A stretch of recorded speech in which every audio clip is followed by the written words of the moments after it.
So today I'm going to talk about the value of a pier in the lakefront market in Lake Tahoe and what it means to have a pier, deep water pier versus shallow water pier, shared pier versus private pier. A lot of nuance to the lakefront amenities that are significant value drivers in the lakefront market.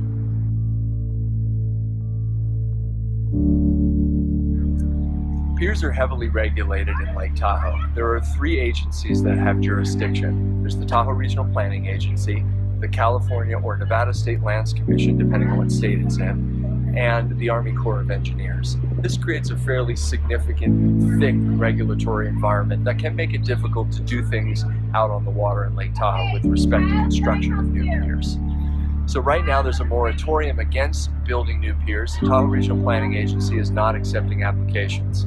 So it's the haves and the have-nots, and that's a significant value driver in the overall lakefront experience. Let's first talk about the value of a private pier. Private pier, of course, is when you have one pier that's attached to a single residence.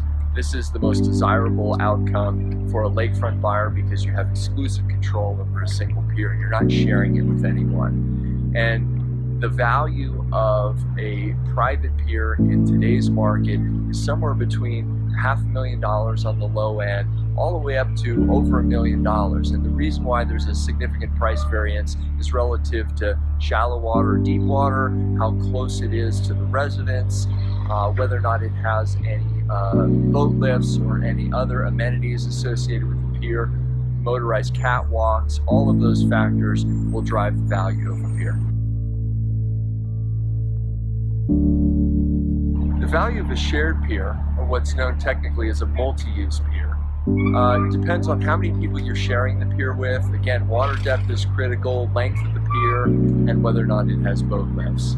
But a multi-use pier, of course, is when you've got an experience where a pier is being shared between, generally it's 2 residents, sometimes 3, or sometimes it's an association. And the value of that shared pier is on the low end somewhere around $250,000 all the way up to $500,000, maybe even $650,000. The value of the pier is not associated with the cost to build it. It's relative to the exclusivity of the amenity and the scarcity of it. And because there's a moratorium against building new piers, that's what's really driving the value and not the overall cost to construct the pier, which is somewhat nominal in the overall experience.